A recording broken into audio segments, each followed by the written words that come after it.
After tomorrow, you're not family anymore. She didn't shout it, she whispered it.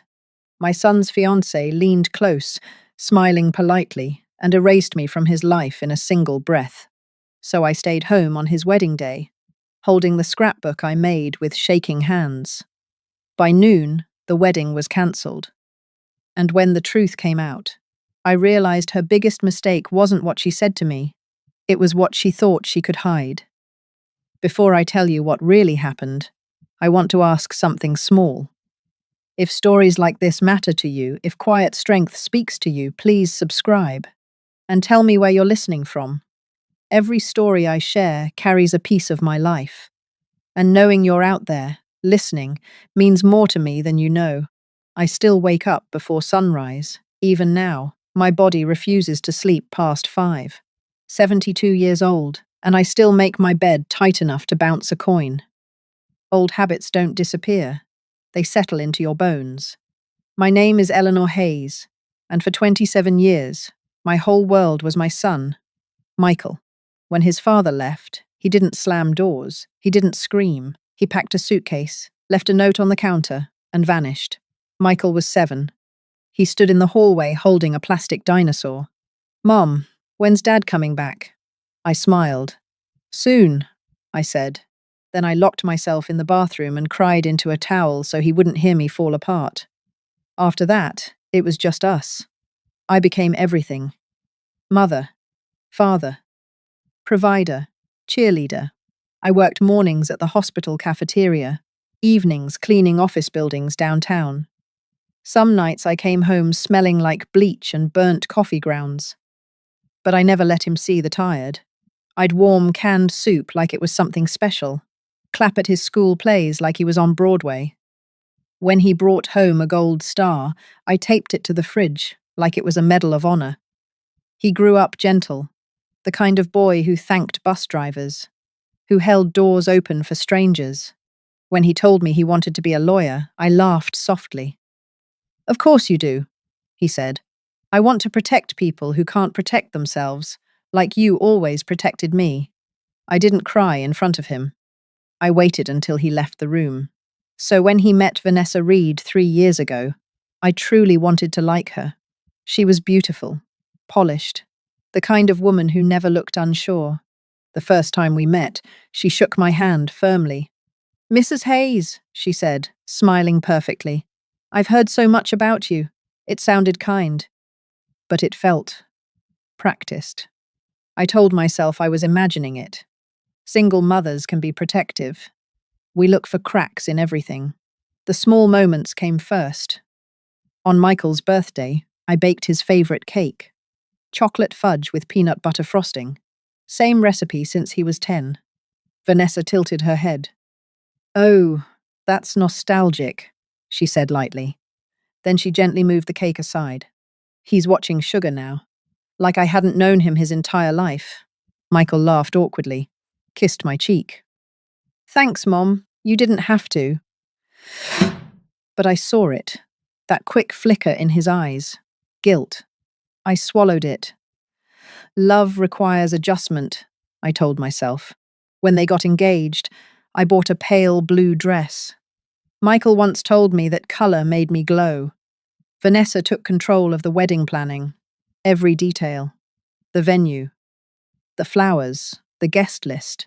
I wasn't invited to cake tastings, or dress fittings, or even the seating chart. When I gently asked if I could help, she smiled thinly.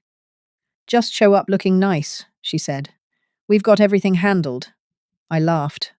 Told my sister she was just stressed. But there were cracks. Vanessa spoke often about Michael's future firm, his earning potential, the life they would build once he passed the bar.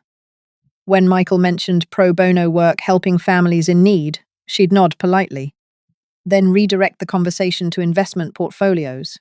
I folded those moments quietly inside me, like old letters you're afraid to reread, because my son looked happy. And maybe that was enough. The night before the wedding, I finished the scrapbook. Every photo I had saved, his first missing tooth, his middle school science fair, the day he opened his law school acceptance letter. I pressed the final page flat, smoothed it gently. I wanted Vanessa to understand what shaped him. The years, the sacrifice, the love. I thought, foolishly, it might bring us closer. That evening, I drove to the rehearsal dinner. The air smelt like summer rain. Vanessa met me at the door. Perfect dress, perfect hair, perfect smile. But her eyes, they were colder than I'd ever seen. And I didn't know it then. But that quiet little meeting would end everything. Because peace doesn't shatter loudly, it cracks in whispers. And that peace was about to end. She didn't invite me inside. We stood just outside the ballroom doors. Music drifted through the walls. Laughter, glasses clinking. Applause. I held the scrapbook in both hands. I made this for you and Michael, I said softly. I thought you two could look through it tonight. She didn't even glance at it. Instead, she stepped closer, close enough that her perfume felt sharp in the air. After tomorrow, she whispered, you're not part of this family anymore. I blinked.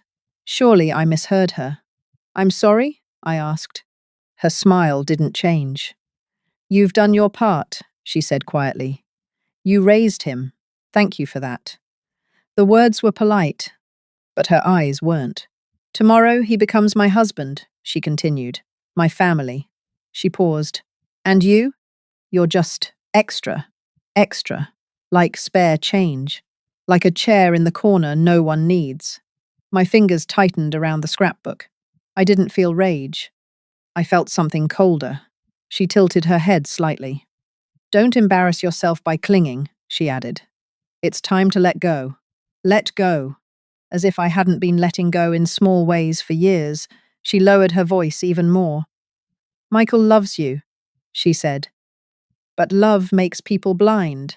Her eyes scanned me slowly. I see clearly. You don't belong in our future. The music inside swelled.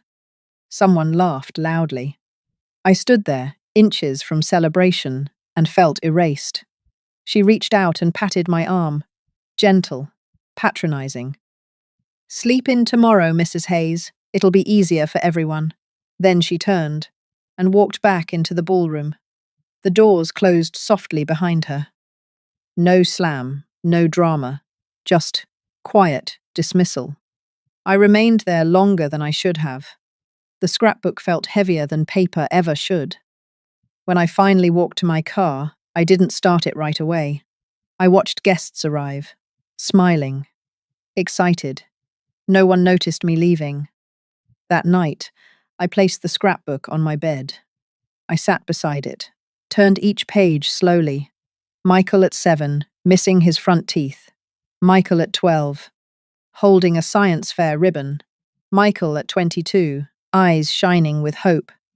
You're not part of this family anymore, the sentence echoed. But that wasn't the worst part. The worst part was this. She believed she could erase history, erase sacrifice, erase me. My phone buzzed near midnight. A message from Michael. Love you, Mom. Big day tomorrow. I stared at the screen for a long time. He had no idea. No idea what she'd said. No idea what she thought of me. I typed back, love you too. Then I turned the phone face down. I didn't sleep. At dawn, I made coffee, laid the pale blue dress across the bed, touched the fabric once, then slowly folded it and placed it back in the closet. For 27 years, I chose him first. His comfort, his success, his happiness, but something inside me had shifted. Not anger, not revenge, just stillness. I couldn't sit in that church pew, smile politely, while pretending I hadn't been quietly dismissed. If I was extra, then I would remove myself. By 9, the calls started. My sister first. Where are you? She asked. Everyone's looking for you. I'm home, I said calmly. Silence on the other end. Eleanor, don't do this. I'm not doing anything, I replied. I'm simply staying where I'm not unwanted. By 10, Michael called, his voice tight. Mum, Vanessa said you weren't feeling well, so she'd already written the narrative. I'm fine, I said. I just won't be coming. He inhaled sharply. What? Mum, the ceremony starts in an hour. I know. Why? The question lingered. Because your bride told me I wasn't family, but I didn't say that. Not yet. I just can't, I whispered. He sounded confused, hurt. Okay, he said quietly. I'll call you later. When the church bells rang at 11, I sat in my kitchen, hands wrapped around a cold mug. For the first time in my life, I chose myself. I didn't raise my voice. I didn't argue. But something inside me went very, very quiet. And that's when I knew I would not stay silent forever. When the church bells stopped, the house felt too quiet. I expected anger, guilt, panic. Instead, there was only waiting. At 11:42, my phone rang. It was my sister. Her voice didn't sound right. Eleanor, she said, breathless. The wedding, it's not happening. I stood up slowly. What do you mean? It's over, she whispered. He called it off. The words didn't register at first. What happened? A pause. Then Vanessa was exposed. Exposed. The word felt heavy. Apparently, half an hour before the ceremony, Michael's best friend burst into the groom's room, phone in hand, photos. Vanessa, wrapped in another man's arms. Not old pictures, not rumors. 2 weeks ago.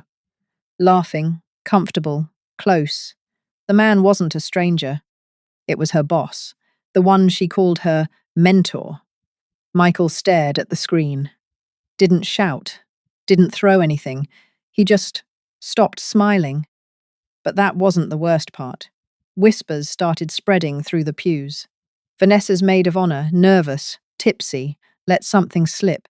The engagement wasn't just romance, it was strategy. Her father's businesses were sinking. Bankruptcies, lawsuits, debt. And Michael, fresh out of law school, was stability. A solution. The prenup she insisted on. It wasn't protection, it was redirection. Future earnings quietly positioned under joint management. The language sounded harmless. It wasn't. Marriage wasn't the goal, security was. By 11:15, Michael walked down the aisle alone. Guests shifted in confusion. He stood at the front, voice shaking but steady. There will be no wedding today. Gasps filled the church. She betrayed my trust, he said. Vanessa's parents protested, cried humiliation, demanded explanation. Vanessa ran after him, but he didn't turn around. When my sister finished telling me, I sat down slowly. The mug in my hands had gone cold. I didn't feel victory. I felt grief. Grief for the boy who thought he was building a future. That afternoon, my phone wouldn't stop buzzing. Relatives, neighbors, even people I hadn't spoken to in years. Some offered sympathy. Others asked pointed questions. Did you know? Did you warn him? And then the narrative shifted. Vanessa posted a photo online. Mascara streaked. Wedding dress rumpled. Captioned, "Some mothers can't let go." It spread quickly. Blame travels faster than truth. By evening, headlines appeared. Wedding cancelled, amid family conflict. Another read, "Mother's interference ends ceremony." I folded her scarf and left it on the porch rail. A small, meaningless gesture. But my hands needed something steady to do. Michael arrived after dark. Suit wrinkled, tie loose. He looked smaller somehow. He sat on the couch without speaking. I brought him tea. He stared into it for a long time. "I'm sorry," he finally said. "For what?" "For not seeing it sooner." I didn't rush to comfort him. I let the silence breathe. "I didn't feel angry," I said quietly. "I just felt done pretending." He looked up. "She told me you weren't coming because you were jealous." There it was, the lie. "I stayed home," I said carefully, "because she told me I wasn't family anymore." His face changed. "She said that?" "Yes." Silence settled between us. Then he whispered, "She tried to erase you." I nodded once. That night, he slept in his old bedroom. Door slightly open. like he used to when he was 8. But the fallout didn't stop there. 2 days later, I received a legal letter. Threats, defamation, interference, large words meant to intimidate. Vanessa's father claimed I sabotaged the marriage, as if truth were sabotage. Michael received one too. He read it twice. "They're relentless," he said quietly. For years I had carried him through storms. Now he was standing in one that had my name attached to it. I didn't cry. I didn't shout. I began to think, very carefully, because this wasn't about revenge anymore. It was about correction. Some nights I caught myself whispering their names, not in anger, but in disbelief. If you're still listening, thank you. Stories like this remind me patience isn't weakness, it's quiet strength. That week, while the town argued about who ruined the wedding, I started gathering documents. Emails, financial records, copies of that prenup. I didn't rush, I didn't post rebuttals. I simply watched. And I understood something clearly. If she believed perception was everything, then truth would need its own stage, and I would be the one to build it. I didn't start with anger. I started with a notebook. A plain brown one from the kitchen drawer, the kind I used for grocery lists. I made tea, sat at the dining table, opened the prenup again. This time, I read every word. Slowly, no assumptions, no emotion, just language, clause by clause. And there it was, buried beneath polite phrasing and professional formatting. In the event of dissolution within 5 years. Dissolution. Such a soft word.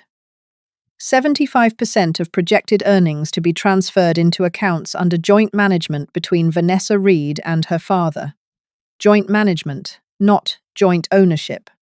Management, control. I circled that word 3 times. Then I called Linda. I didn't dramatize. I didn't rant. I simply said, "Can you look at something?"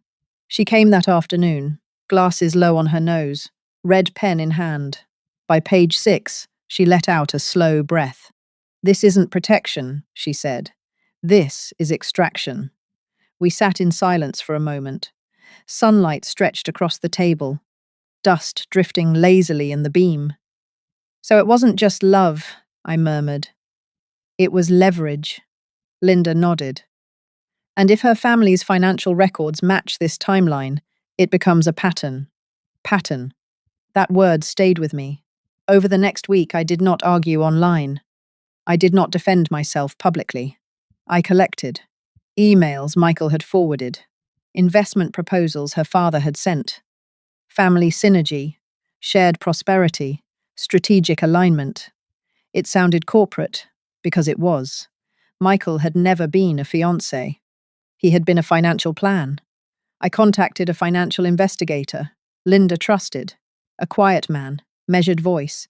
He pulled bankruptcy filings, liens, civil judgments. The Reed family wasn't struggling. They were drowning, and Michael was positioned as flotation. I didn't feel fury. I felt clarity. Because after tomorrow, you're not family anymore, so I let the wedding. Tell the truth was never just about insult. It was about intent. Vanessa once told me, perception is everything. She believed beauty could outweigh evidence, believed emotion could drown documentation. She underestimated patience. 2 weeks after the cancelled wedding, the Reed family hosted a private dinner. Damage control. They invited Michael, not me. He didn't want to go. I told him he should. "You deserve to hear them clearly," I said. Then I made a choice. I wore the pale blue dress, the one I bought for the wedding. Not for drama, for balance. I walked into that hotel ballroom steady. Vanessa's father stood to greet me, smile, polished, eyes sharp. "Mrs. Hayes," he said smoothly. "We were discussing misunderstandings." Misunderstandings. I placed the folder on the table. Not slammed, not thrown, placed. "Then let's clarify," I said. I opened the prenup, turned it toward him, highlighted clauses visible. Silence thickened. Vanessa tried to laugh. That's standard language. The investigator's report followed. Bankruptcy timelines. debt ratios, asset transfers. Michael hadn't seen all of it. His face changed as he read. "You were planning to funnel my earnings," he said quietly. Her father stiffened. "This is confidential." "No," I replied calmly. "It's relevant." Vanessa's composure thinned. "You wouldn't dare make this public." I met her eyes. "I don't need to shout," I said. "Facts speak." The room grew smaller.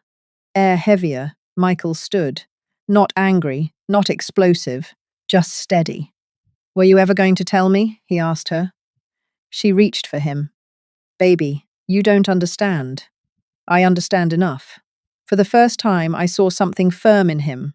Not confusion, not hurt. Clarity. The evening didn't erupt. There was no scene, just quiet unraveling. Threats followed. Legal language. Reputation warnings. I nodded politely. "Do what you must," I said. Because the stage was nearly built. Linda had already contacted a journalist, one who specialized in financial investigations. We didn't exaggerate. We didn't editorialize. We submitted documentation, evidence, patterns, truth. I didn't want fireworks. I wanted daylight. And once the article went live, we didn't chase reactions. We waited, because sometimes the strongest move is letting the world read. The stage was set.